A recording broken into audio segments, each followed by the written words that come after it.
Hi, I'm Jerry. I'm 57 years old.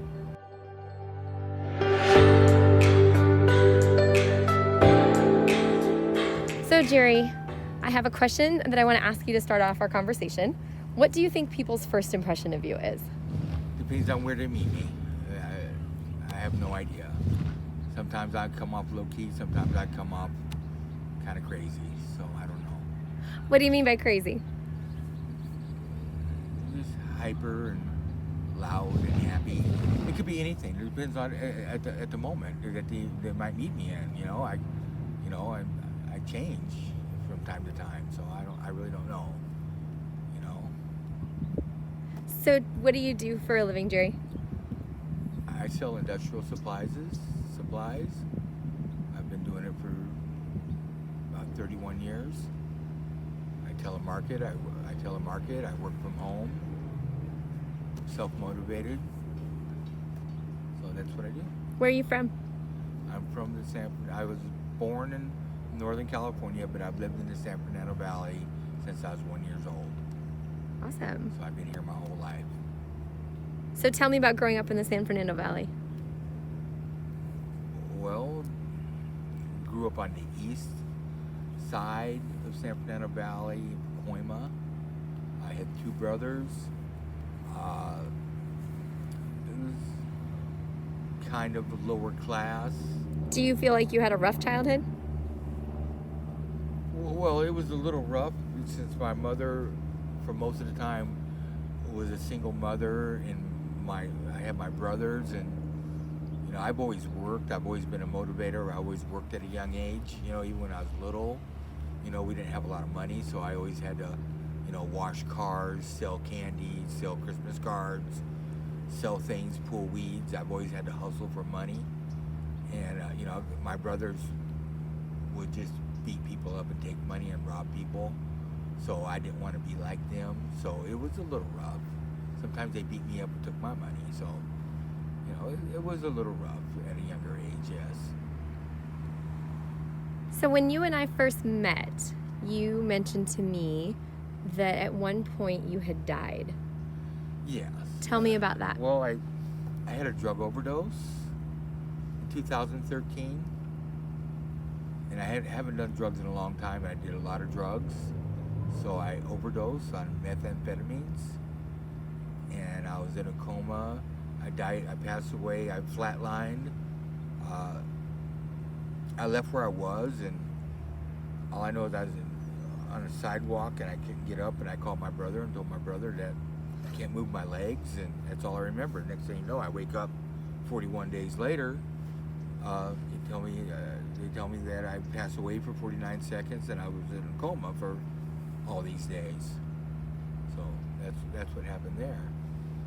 My liver shut down, my kidneys shut down.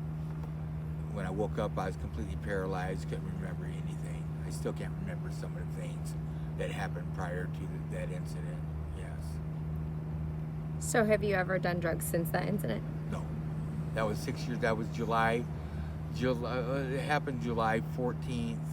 So I do go to NA, and I have 6.5 years clean. I use my clean date as July 24th. Of course, July 24th, I was in a coma. So, I just picked the day in the middle, but I have not done any type of drugs, no alcohol, no type of anything at all since then. Yes. Do you have a family? Like kids, married? Yes, I have stepchildren. I've been married since 1989. My wife is from Central America, El Salvador. When I met her, her kids weren't with her.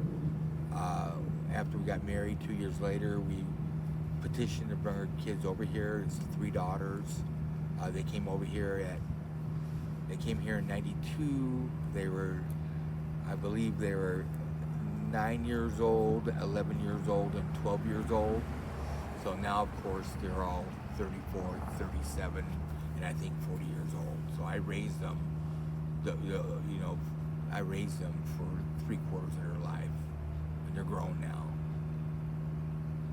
So for how much of that time were you using? hard drugs, I was not. Okay, it goes back, I worked a lot, but then in 1987, I was in trouble. I was using drugs then. I went to prison, and I got out in '89. I met my wife and I got married, and then all I did was just like social use, marijuana and alcohol from '89 all the way to about 2004. So I didn't do any hard drugs for almost 20 years. What changed in 2004? I started gambling. I learned the hard way. I lost a lot of money. I was kind of, I was making a lot of money, but I was spending more money than I was making. So I thought I was in debt with the government, and I wasn't able to pay my bills, or I wasn't paying them on time. So my wife wanted to sell the house and move back down to the San Fernando Valley to be with her daughters who were having babies, so she could be a grandma here. And I said, okay, well, I need to pay these taxes, so how about you live with your daughters, and I hang out at my friend's house and live in my car, and I save money to pay my taxes, which was real dumb. And we did that, and I ended up cheating on her, finding a girlfriend who was a drug dealer, and got strung out on drugs. So I did drugs, it was like 206, and for 3 years, and then I got another prison sentence in 2009, and I was in there until 2012. There's more to it. It was behind the girl, and they said I was mentally ill. They said I was crazy. So I had to stay in county jail for 1.5 years fighting this case. It wouldn't give me 9 years for a burglary, which was really a domestic thing, breaking into my own house. She locked the doors on me, so I crawled through a doggy door to get in. I was able to get in because I went from 385 pounds to about 135, 140 pounds in 7 months. So I was able to crawl through a doggy door. I left, and I came back, and the police came, and they wanted to give me burglary and robbery and all this stuff. So anyway, they wanted to give me 9 years. So I had to stay in county jail for 1.5 years while they had a psychiatrist come and evaluate me. And finally, they decided that I wasn't mentally ill. So when I went back to court, they said, well, you're not mentally ill, so you fight the case like you want to, and you lose, we'll give you 9 years. But if you take it, we'll give you 3 years. You've been in here 1.5 years already. So you catch a chain and go to prison, you'll be there for 6 more months and you get out. I said, well, I don't want to do that because I didn't do anything. And the girl's not going to show up. And they said, well, the girl's here. And I said, well, she's here? And I said, yeah, we went and got her. I said, well, I'll take the 3 years. Okay? So I took the 3 years, and I stay in county jail for a little longer. They sent me to prison. I'm in there about 6, 7 months. I got to release me, and they call me down to the control office and say, well, here's your $200 gate money and all your clothes and stuff, but we're not releasing you to the public.